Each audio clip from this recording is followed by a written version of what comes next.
Navarrete sitúe la Puerta de Ibiud unos 100 metros al norte, en lo que hoy conocemos como Arco de Santa Lucía. Independientemente de cómo se llamara una u otra, la cuestión fundamental es que gracias a estos estudios se va viendo la luz en un episodio muy oscuro, pero al mismo tiempo esencial del entramado urbano ubetense como es su muralla. Ya advertimos que el capítulo no iba a ser fácil.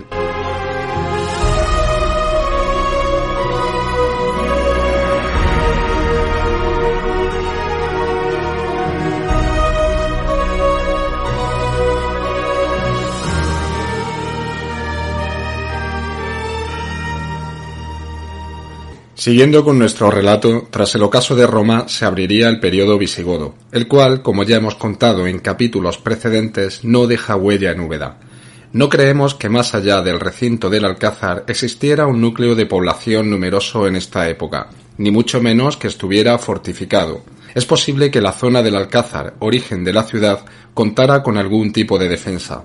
Podemos pensar que baluartes como la Torre de Ibiud se alzaran en algún punto concreto con su correspondiente cerca, pero nada de esto ha llegado. Será en el año 852, una vez asentados sólidamente los musulmanes en buena parte de la península, cuando Mohamed I de Córdoba ordene al valí de Jaén, Aksem ben Abdelaziz, que fortifique las ciudades de Úbeda y Baeza. Esto hace pensar que hasta entonces serían ciudades abiertas, es decir, apenas contarían con elementos defensivos.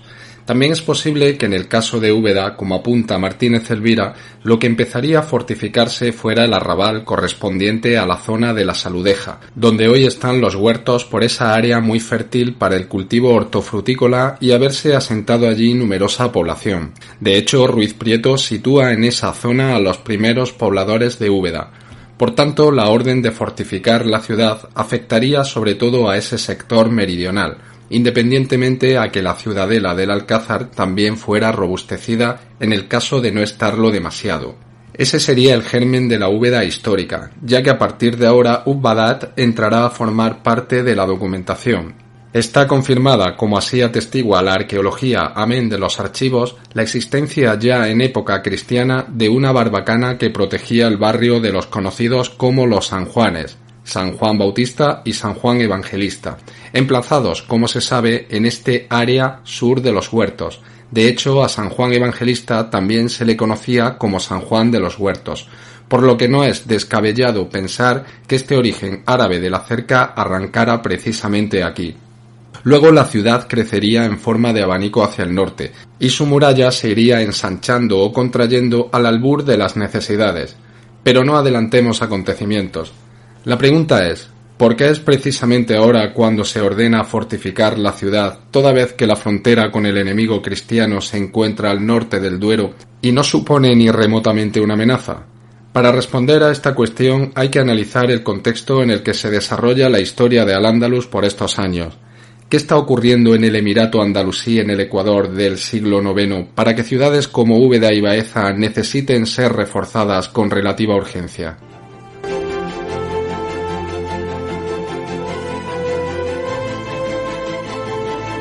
Lo que está ocurriendo son dos cosas. Primero, una incursión normanda por el Guadalquivir en 844 obliga a Abderramán II a hacerles frente, derrotarlos y expulsarlos. A pesar de la relativa facilidad con que los musulmanes desbaratan a los vikingos, esta nueva amenaza pone en estado de alerta al Emirato.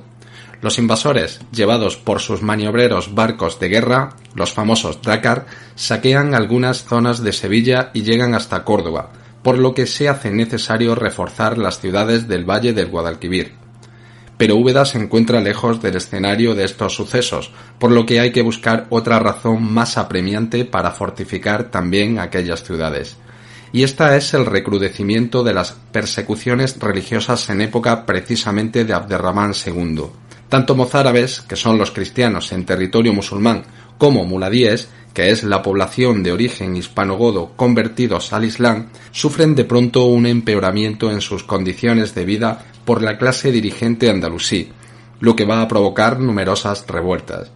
En este periodo, esta población de origen hispano era aún más numerosa que la de origen árabe y bereber, lo que suponía un factor de inestabilidad importante en caso de conflicto. El punto álgido de la sublevación cristaliza en 879, cuando Omar ben Hafsum crea el reino mozárabe con capital en Bobastro, Málaga, siendo tributarias extensas zonas del sur, desde Ronda hasta Úbeda. La disputa no se resolverá hasta casi un siglo después, en época de Abderramán III, pero esto ya no es nuestra historia. Lo esencial aquí es entender la urgencia de fortificar ciudades como Úbeda para controlar a esa población mozárabe levantisca, en medio de aquel clima de intolerancia religiosa inaugurado por el segundo de los Abderramanes.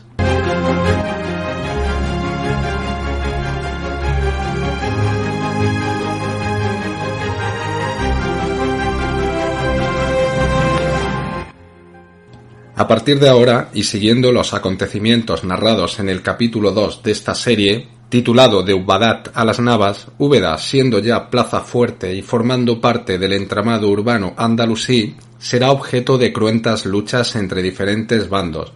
Sabemos que Alfonso VI toma la ciudad en 1071, recordemos el famoso desencuentro con el Cid, que Alfonso VII años más tarde la arrasará, y que tras la batalla de las Navas de Tolosa, los ejércitos cristianos victoriosos volverán a saquearla y destruirla. Es ahora, en 1212, cuando aparecen las primeras referencias a la muralla en las crónicas. Tras el precipitado abandono de los cristianos, los almohades vuelven a ocuparla y reconstruyen las defensas elevando los muros y reforzando los baluartes. Los vestigios que hoy día aún se pueden apreciar en algunos puntos de la muralla, sobre todo en su parte inferior, corresponden a este periodo.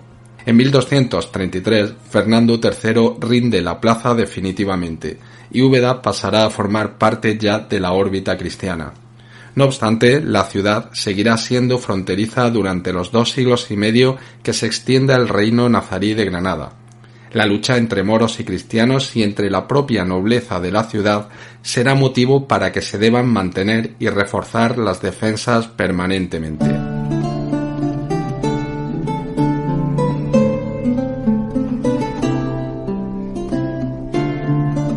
Antes de seguir narrando los avatares de nuestra cerca, hagamos un breve interludio para tratar una cuestión que a mi juicio es interesantísima y que sigue avivando cierta polémica entre los estudiosos: los posibles anillos defensivos que pudo tener Úbeda en momentos puntuales de su historia. Como es bien sabido, la ciudad arranca de su núcleo originario en el Alcázar. Este barrio estaba delimitado por su correspondiente muralla, cuyos restos aún son visibles en la redonda de Miradores. La cerca continuaba a lo largo de la calle Baja del Salvador, Plaza Vázquez de Molina y Arroyo de Santa María. Ni que decir tiene que a lo largo del perímetro se levantaban sus correspondientes torres y puertas: la Torre y Puerta de Viut, Torre de las Arcas, Postigo de Santa María, Puerta de los Zapateros. Como todo organismo vivo, la ciudad es dinámica y toda vez que va expandiéndose hacia el norte surgen nuevos barrios que necesitan protección. Un nuevo anillo defensivo debe construirse para dar cobijo a la nueva realidad urbana. Este segundo cinturón es el que ahora contemplamos, mal que bien, recorriendo intermitentemente la Plaza de Andalucía, calle Rastro, Cava, Miradores de San Lorenzo, Puerta de Granada, calle Cotrina, Saludeja, Redonda de Miradores, Plaza de Santa Lucía, Muralla de San Millán, Fuente Seca, Cruz de Hierro y Corredera de San Fernando. La historia de las puertas, portillos, postigos y torres que jalonaban este contorno es apasionante, y ante la imposibilidad de abordarlo en este formato de audio, les emplazo a internarse en los trabajos de los autores citados. Les aseguro que toparán con más de una sorpresa. Bien, hasta aquí no hay problema. El barrio del Alcázar se convierte en la zona noble de la ciudad, la que cuenta con los mejores baluartes defensivos y la más codiciada por las élites. Y luego está la otra parte, también amurallada, donde se concentra el grueso de la población y discurre la vida diaria, con su mercado, su plaza principal, edificios religiosos y civiles, las correspondientes parroquias, como San Pablo, San Pedro o Santo Tomás. El problema viene cuando se constata documentalmente entre los miles de legajos del Archivo Histórico Municipal la presencia de puertas lejos de los perímetros descritos: Puerta de San Juan, Segunda Puerta de Jaén, Puerta de los Canos, Puerta de la calle San Cristóbal, Arco de San Juan de Dios, Puerta de Baeza, Puerta de San Lázaro, Puerta de la Torre Nueva, Puerta de San Nicolás, Puerta de Sabiote, Puerta de la calle Valencia, Puerta de Aguilar.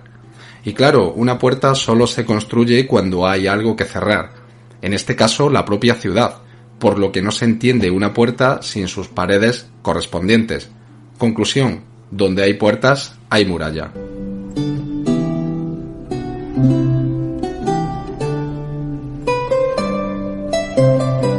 Como se sabe, la información aportada por los documentos es, para desesperación de los investigadores, siempre escasa, parcial, esporádica y a veces contradictoria.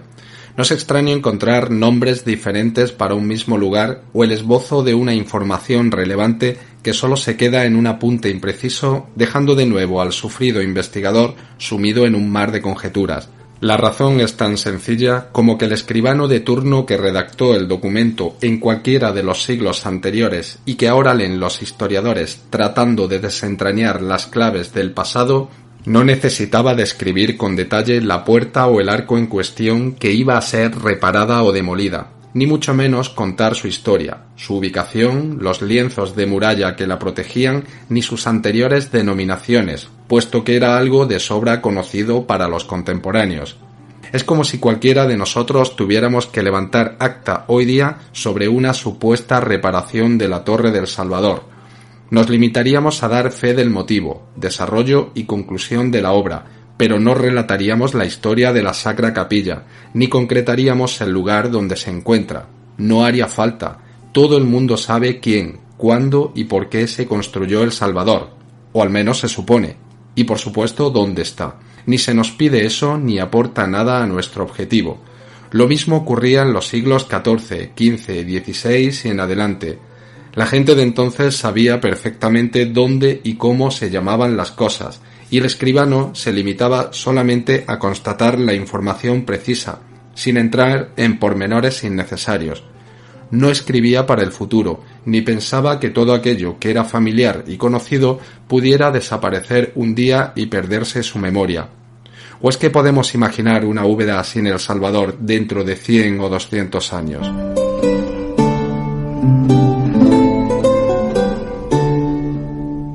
Si hacemos caso a Ruiz Prieto cuando afirma en su Historia de Úbeda que en un momento determinado la muralla incluía los barrios de San Millán, San Nicolás y San Isidoro, no habría por qué darle más vueltas. Esto es lo que nos cuenta. Partía la muralla desde la Torre de Ibiut o Asdrúbal, por el Claro del Salvador y Cuesta de Santa Lucía, al final de la cual había una puerta llamada de Quesada, en la hoy placeta del Alamillo. Seguía por detrás de la iglesia de San Millán a la plaza de los Olleros, donde había otra puerta llamada de Sabiote, al principio de la Cuesta de la Merced.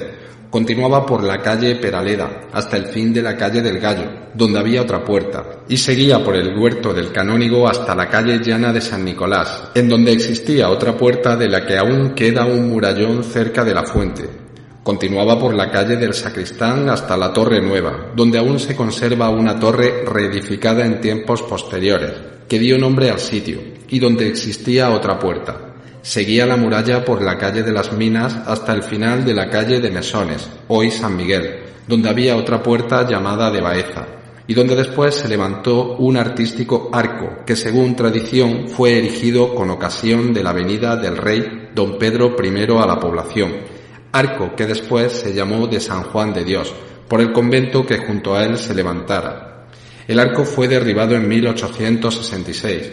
De ahí seguía la muralla y cerca de la calle de la Fuente de las Risas había otra puerta llamada de Jaén, de la que partía el camino que pasaba por cerca del que fue convento de San Antonio. Continuaba por el Altozano y convento hoy desaparecido de San Francisco, hasta el arco de San Lorenzo y puerta próxima de Granada, siguiendo hasta la Puerta del Baño, donde enlazaba con la muralla del recinto del Alcázar, junto al postigo de esta fortaleza. Aún se conservan en varios sitios de los indicados trozos de torres y adarves de este antiguo recinto que tenía muchas y fuertes torres. El recinto del Alcázar partía, desde el postigo dicho, cerca de la Puerta del Baño, rodeando sus adarves y torres toda la altura sobre la cual se sienta, hasta la Torre de Ibiut, siguiendo por lo que hoy son casas y cárcel, por delante de la iglesia de Santa María, al postigo referido. La puerta principal estaba entre la cárcel y dicha iglesia. dando entrada por la calle que aún conserva el nombre del Alcázar,